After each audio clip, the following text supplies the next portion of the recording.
ജില്ലാ സ്കൂൾ കലോത്സവത്തിൽ മാംസാഹാരം വിളമ്പിയതിനെതിരെ പരാതി. മലപ്പുറം റവന്യൂ ജില്ലാ കലോത്സവത്തോടനുബന്ധിച്ച് കോട്ടക്കൽ രാജാസ് ഹയർ സെക്കൻഡറി സ്കൂളിലാണ് മാംസാഹാരം വിളമ്പിയത്.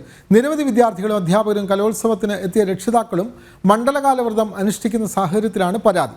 മാംസാഹാരം വിളമ്പിയത് അനൗചിത്യമെന്നാണ് ഉയർന്ന പ്രധാനപ്പെട്ട പരാതി. വിവരങ്ങളുമായി ശിവദാസ് കന്മനം ചെയ്യുന്നു. ശിവദാസ്, സ്കൂൾ കലോത്സവങ്ങളിൽ മാംസാഹാരം വിളമ്പുന്ന പതിവ് നേരത്തെ ഉണ്ടായിരുന്നില്ല. പക്ഷേ കഴിഞ്ഞ തവണയാണ് സംസ്ഥാന സ്കൂൾ കലോത്സവത്തിൽ മാംസാഹാരം വിളമ്പണമെന്നുള്ള പരാതി ഉയരുന്നത്. അതേ തുടർന്ന് വലിയ വിവാദങ്ങളും ഉണ്ടായിരുന്നു. ഇപ്പോൾ മലപ്പുറം ജില്ലയിലാണ് ജില്ലാ സ്കൂൾ കലോത്സവത്തിൽ ഇത്തരത്തിൽ മാംസാഹാരം വിളമ്പിയത്. നമുക്കറിയാം ഇത് മണ്ഡലകാലമാണ്. അപ്പോൾ അതിൽ വ്രതമനുഷ്ഠിക്കുന്നവർക്ക് കഴിക്കാൻ അവിടെ സസ്യാഹാരം അല്ലെങ്കിൽ വെജിറ്റേറിയൻ ആഹാരം ഇല്ലായിരുന്നു.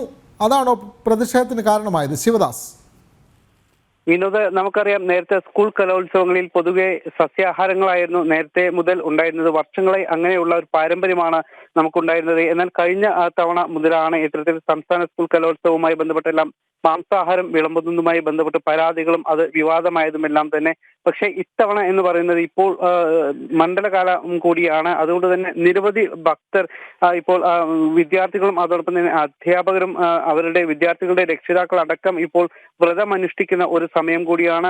അത്തരത്തിൽ നിരവധി വിദ്യാർത്ഥികൾ ഈ ഒരു കലോത്സവത്തിൽ പങ്കാളികളാകുന്നുണ്ട്. ഈ സാഹചര്യത്തിലാണ് ഇപ്പോൾ മലപ്പുറം റവന്യൂ ജില്ലാ കലോത്സവത്തിന്റെ വേദിയിൽ ഇപ്പോൾ ഈ ഒരു കലോത്സവത്തിൽ ഇങ്ങനെ ഒരു മാംസാഹാരം വിളമ്പിയത്, ഉച്ചഭക്ഷണത്തോടൊപ്പമാണ് ഇങ്ങനെ മാംസാഹാരം വിളമ്പിയത്. ഇതിനെതിരെയാണ് വലിയ രീതിയിൽ ഒരു പരാതി ഉയർന്നത്. 10 കൗണ്ടറാണ് ഈ ഭക്ഷണം വിളമ്പുന്നതിന് വേണ്ടി ഇവിടെ സജ്ജീകരിച്ചിരുന്നത്. അതിൽ 9 കൗണ്ടറുകളിലും മാംസാഹാരം ഉണ്ടായിരുന്നു. പൊതുവെ തന്നെ നമുക്കറിയാം കലോത്സവങ്ങളിൽ സസ്യാഹാരം മാത്രമാണ് വിളമ്പുന്നത്. മാത്രമല്ല ഇപ്പോൾ മണ്ഡലകാലം കൂടി ആയതുകൊണ്ട് തന്നെയാണ് ഇതിൽ വലിയൊരു പ്രതിഷേധം കൂടി ഉയരുന്നത്. പലപ്പോഴും പല വിദ്യാർത്ഥികളുടെയും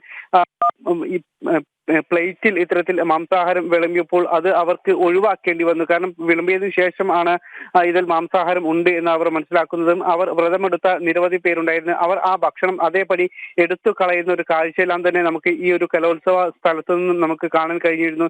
ഈ സംഭവത്തിൽ വലിയ പ്രതിഷേധമാണ് ഹൈന്ദവ സംഘടനകളുടെ ഭാഗത്തു നിന്നും ഇപ്പോൾ ഉയരുന്നത്. വിനോദ്, അപ്പോൾ ഇവർക്ക് സസ്യാഹാരം, ഈ മാംസാഹാരം ഉപയോഗിക്കാത്തവർക്ക് പ്രത്യേകമായ വെജിറ്റേറിയൻ ഭക്ഷണം അവിടെ ക്രമീകരിച്ചിട്ടുണ്ടായിരുന്നില്ലേ ശിവദാസ്? 10 കൗണ്ടറാണ് ആഹാരം വിളമ്പുന്നതിന് വേണ്ടി ഇവിടെ സജ്ജീകരിച്ചിരുന്നത്. അതിൽ 9 കൗണ്ടറുകൾ ആണ് ഇത്തരത്തിൽ മാംസാഹാരം വിളമ്പുന്നതിന് വേണ്ടി പ്രത്യേകമായി ഉണ്ടായിരുന്നത്. ഒരൊറ്റ കൗണ്ടർ മാത്രമാണ്, അതായത് വളരെ പരിമിതമായ രീതിയിലാണ് ഇവിടെ സസ്യാഹാരം വിളമ്പിയിരുന്നത്. അത് പലർക്കും തികഞ്ഞിരുന്നില്ല. കാരണം നിരവധി വിദ്യാർത്ഥികളും അധ്യാപകരും അതോടൊപ്പം തന്നെ ഈ വിദ്യാർത്ഥികളോടൊപ്പം വന്ന മറ്റു ബന്ധുക്കളും രക്ഷിതാക്കളും എല്ലാം തന്നെ നിരവധി പേരാണ് ഇത്തരത്തിൽ ഈ മണ്ഡലകാല വ്രതം അനുഷ്ഠിച്ചതും അതോടൊപ്പം തന്നെ ചില വിദ്യാർത്ഥികളെല്ലാം തന്നെ അയ്യപ്പൻ സ്വാമിമാരായി തന്നെ മാല ഇട്ടിരുന്നു. അത്തരത്തിൽ ഉള്ള വിദ്യാർത്ഥികളും അധ്യാപകരും രക്ഷാകർത്താക്കളും എല്ലാം ഉള്ള ഒരു സാഹചര്യമാണ്. ഈ സാഹചര്യത്തിൽ വളരെ ഒരൊറ്റ കൗണ്ടറിൽ മാത്രമാണ് സസ്യാഹാരം ഉണ്ടായിരുന്നത്. അത് തന്നെ വളരെ പരിമിതമായ അളവിൽ മാത്രമാണ് ഉണ്ടായിരുന്നത്. വലിയ ക്യൂ ഇവിടെ ഉണ്ടായിരുന്നു.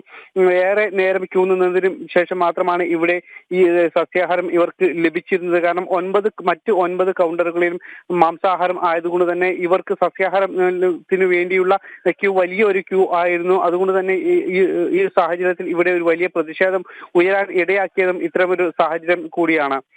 വിനോദ്, മലപ്പുറം റവന്യൂ ജില്ലാ സ്കൂൾ കലോത്സവത്തിലാണ് മണ്ഡലകാലത്ത് മാംസാഹാരം വിളമ്പുന്ന സാഹചര്യം പ്രതിഷേധത്തിന് ഇടയാക്കിയത്. വിവരങ്ങൾ നൽകുകയായിരുന്നു ശിവദാസ് കന്മനം.